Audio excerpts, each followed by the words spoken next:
Yeah, I can see people joining. I can see Celine, who put the camera on. Yeah, hello. Okay, so welcome everybody. For those who did not attend the first two Media Director events, my name is Alberto Feduzi, and I'm the Academic Director of the Entrepreneurship Program.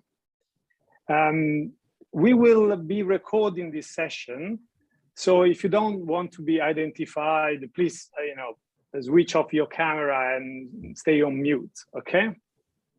Just in case. This is the third of 4 Media Director events, each focusing on one particular aspect of the program.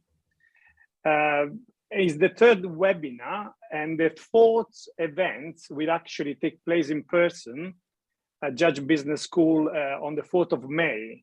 And this will be an occasion for those of you who would like to meet us in person, to meet the team, and also some of our students to ask questions and interact with them. The first webinar, if you do not attend it, was a general introduction to the program, where I try to provide some insights into who might benefit from attending the program. Okay, so it was about giving you a general feeling of the program itself. And then during the second webinar, we moved to discuss the 3 pillars, one of the 3 pillars that compose our program, okay? In particular, we look at the academic side by saying something about what we teach, how we teach it, and why the program might be the right choice for you, okay? The purpose of this today's webinar is to move to the second pillar, which basically focus on practical application. Applying knowledge to practice is a core element of our program, and so the purpose is to say something about how we put these elements into our Master of Studies, okay? There are a number of activities that we pursue in order to, to make things practical.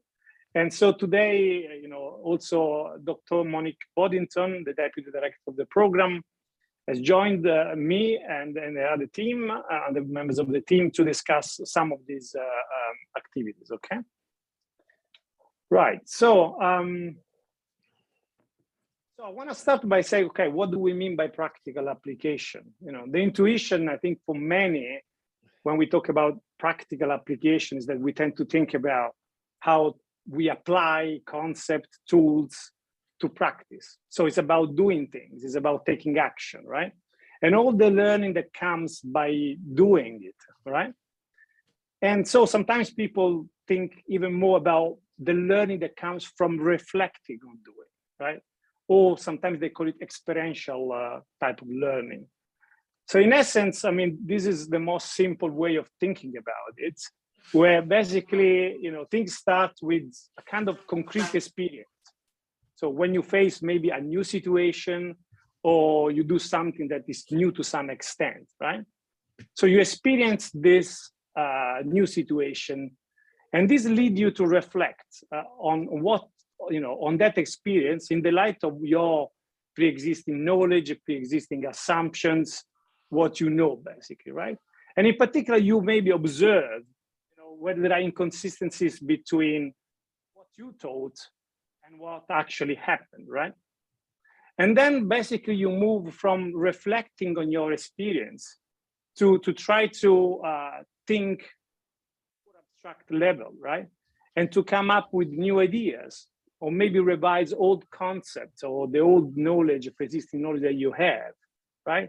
And you develop these kind of new ideas and concepts through your thinking, and then you try to use this new concept, put them to test, right? By experimenting with them in practice. And then the circle and the cycle start again, right? So this is, in a sense, the kind of cycle of learning that we all engage at some level. And of course, it's something that's particularly important for entrepreneurs. I mean, we said during the first webinar that, of course, practicing entrepreneurship is one of the most important way of learning, what to do and become an entrepreneur. And so the question is how we can kind of incorporate this practical element, this practical side of learning into a Master of Studies, which is an academic program, okay? But the first thing that I want to say has to do with you. You are really the agents through which this practical application takes place. It's you, your venture, your ambitions, right? And this is why we insisted a lot during the first webinar to talk about what kind of people might benefit from the program. These people being people who are experiencing entrepreneurship at some level, okay? And it's the part-time nature of the program that allow people who are already practicing entrepreneurs to apply and use the knowledge that you will receive during the course and put that knowledge to practice, do things, right? Experience it and then reflecting on what works and what doesn't work. So most of the time, some of the framework that we provide and tools will work to some extent, but most of the time, probably, it's about transferability. Yeah. How some tools and frameworks can be adapted to fit the kind of situation in which you are, right? And this is critical. And this from this kind of reflecting and thinking about what worked and what it didn't work, that the real question comes to the fore. And then you will develop an adaptation and maybe, some new ideas, a new concept, and then you will go on to experiment and see what works, okay? So it's really through you and you being an entrepreneur that this process of learning by doing will be enhanced within the program, okay? Of course, as I said last time, you could do all of this on your own. You don't need perhaps a Master of Studies to help you this. But of course, doing on your own is always more difficult than it looks. And what we do in the program is trying to facilitate this process in a number of ways, okay? So what are these ways? In which way we facilitate this? So first of all, through the teaching, right? So our philosophy in terms of teaching is that we teach kind of how to do things rather than teaching about things, okay? So we will try to make you apply frameworks, concept, tools to your venture, okay? So that you learn really the practice of using the tools and try to understand whether they work or not in your own line of business, okay? And to do so, we will also use a lot of methods and teaching methods that will help you to learn by doing. For example, for my courses, I use simulations quite a lot, which allow you to experience or understand the tools by doing, right? So it's a form of experiential learning that we try to bring to the class. But of course, this is just one aspect, the way we teach. There will be other forms. In particular, Monique, in a moment, will talk about the role of mentorship. And they try the kind of seminars and workshops that we provide during the course that will help you, to develop your knowledge and the practice of applying it to your own venture. And finally, you will be surrounded by a community of people that either they faced in the past or they are facing or they will face in the future exactly the same kind of problem. So you will not be alone in experiencing, you will not be alone in reflecting on the relevance of this tool, in thinking about what kind of, how we can modify some concepts and new ideas, right? And then you will go on to test it in your day-by-day entrepreneurship activities, okay? That's the idea. And finally, all of this will be capped by a major project, okay? So the major project will allow you to put basically your entrepreneurial knowledge to practice, okay? And in doing so, you will be supervised by an academic supervisor, part of the faculty at JBS, which will help you to develop your own project, okay? So I will start by saying a few things more about the major project before I leave the floor to Monique to talk about the other elements, okay? So the major project, I mean, I already said it last time, in essence is a 12,000 word assignment, which really allow you to engage in a, comprehensive analysis of a business opportunity, okay? And typically, it requires three elements. So there are three major components of the major project. The first one is the kind of question of focus. What is the project objective? What is the question that you are trying to answer? What is the focus on your own project? And then you will have to go and get your hands dirty. You will have to collect data through interviews, through survey. You have different methods to do so. But this is not just a conceptual work. It's something that you really need to go and do. And so you will have to collect some form of data, and then you will analyze this data and trying to understand what are the implications for the question that you started with, okay? In most cases, the question comes or will be related to your own venture, okay? So there is a strict relationship between the major project and the venture or venture interest that you have, okay? So usually, with respect to your venture, there will be some area that's, that you are not sure about. Maybe you feel uncomfortable about some aspects of your venture. And this is an incredible occasion to try to dig deep and try to understand, resolve, provide answer to this question that are going to benefit you in the long run, okay? So it's really important that there is a kind of overlapping between the major project and the venture, because of course, this is a fundamental way to get the best, in terms of value from the major project, right? To get also, through the kind of lows that you will experience when you try to write a dissertation. And this is why, by being really doing research on something that is close to your heart, whether it's your ambition or whether it's a venture that is already there or that you want maybe to develop further, you will, having this ambition and something that is close to your heart will help you to go on with the major project, okay? And of course, this will be really a great opportunity to apply knowledge to your venture and put, some of the things that we say to practice in a meaningful way, okay? I guess that's one element. As I said, there are other elements, and I will leave now the floor to Monique to discuss them, okay?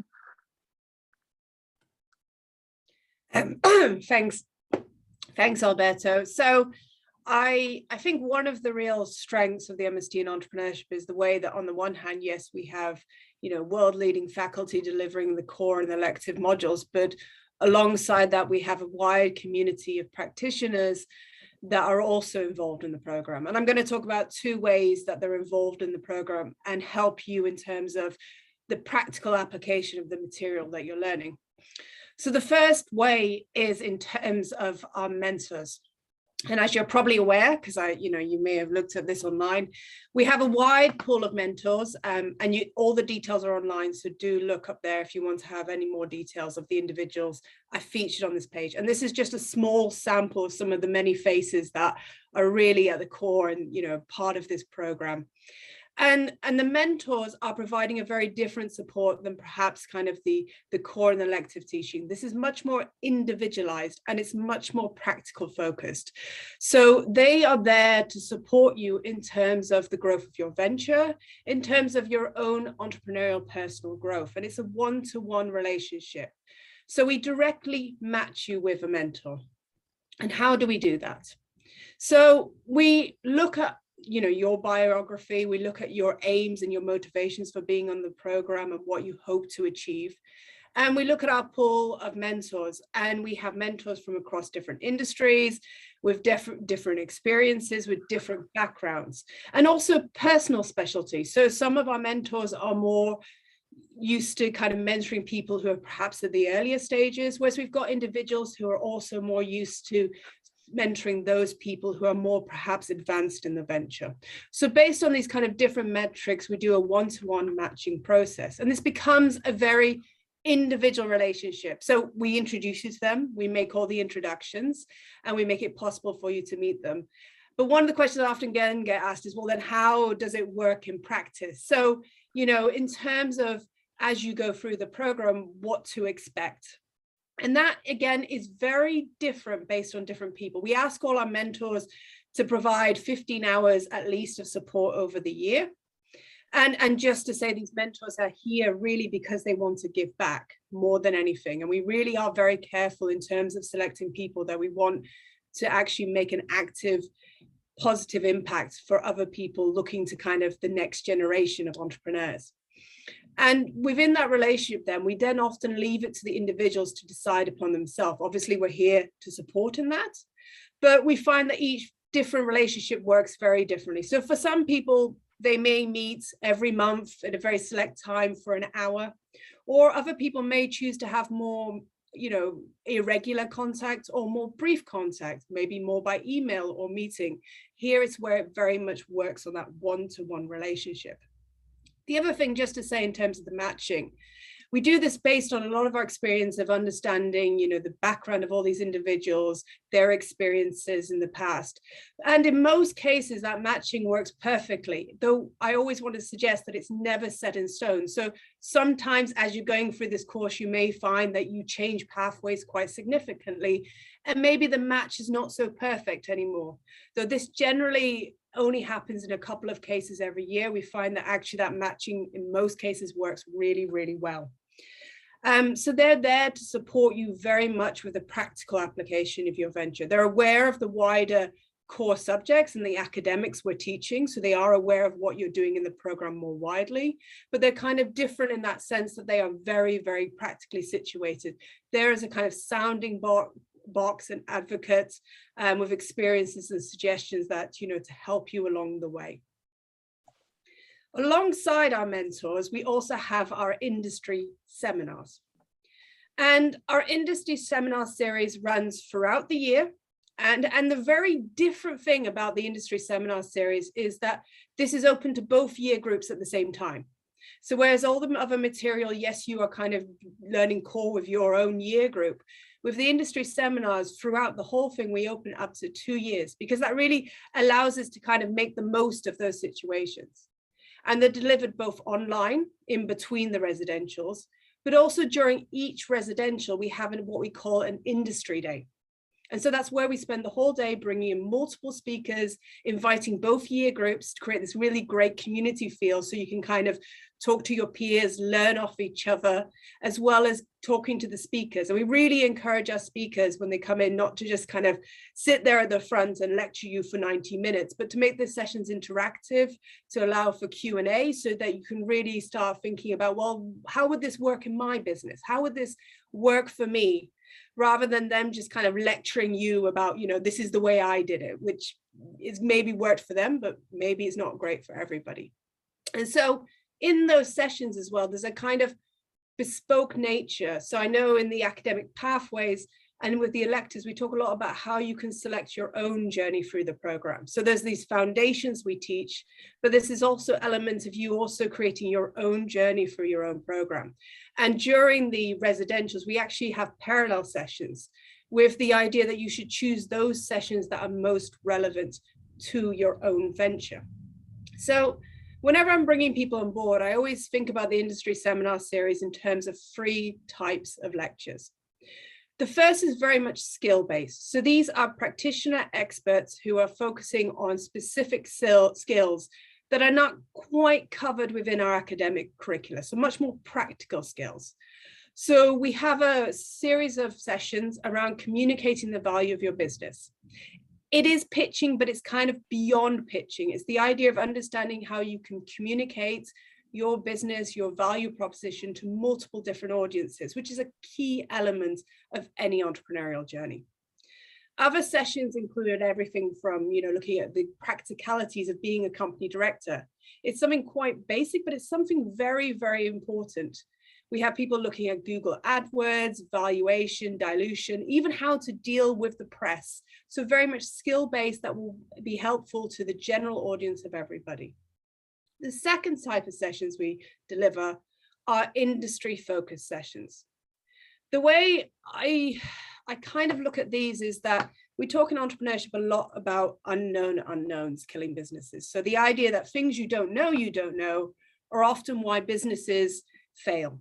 And while it's completely impossible for us to answer every question that you may have, what these sessions aim to do is to at least give you a better idea of the landscape of specific industries so that you go out there and at least you know the types of questions and what questions you should be asking for your venture. And so we bring in a lot of experts for different industries. And this is something, just to say, the industry seminar series is something that very much fluctuates every year. So we look at the incoming students and what are they doing? What industries are they working in? And then we change the path of these seminar series based on where we see different industries. So for example, last year we had a lot of edtech firms. So we brought in some edtech speakers. The year before it was fintech, and the year before that it was actually retail. And I always look forward to every year looking at the kind of biographies of the different individuals coming into the program and seeing what industries they're focused on, and then actually bringing in speakers based on that information. So, it's everything from fintech to healthcare, edutech. Blockchain has been very popular in the last few years, as well as AI and machine learning. And also sometimes we have the great privilege of actually inviting alumni back who they themselves have left the program, gone on to do their own things, and coming back and speaking to the students based on the knowledge that they have. And then the final type of seminar series we often run is the entrepreneurial journey. And these are individuals, entrepreneurs sharing their own personal stories. They're very much, I always tell them, just talk to them about what do you wish they had known. So for example, last year we had the privilege of the CEO of Gusto come in, and it was really nice to hear about the learning and the journey he had gone under, particularly in terms of managing teams and the transition from being a startup right through to a very successful unicorn venture.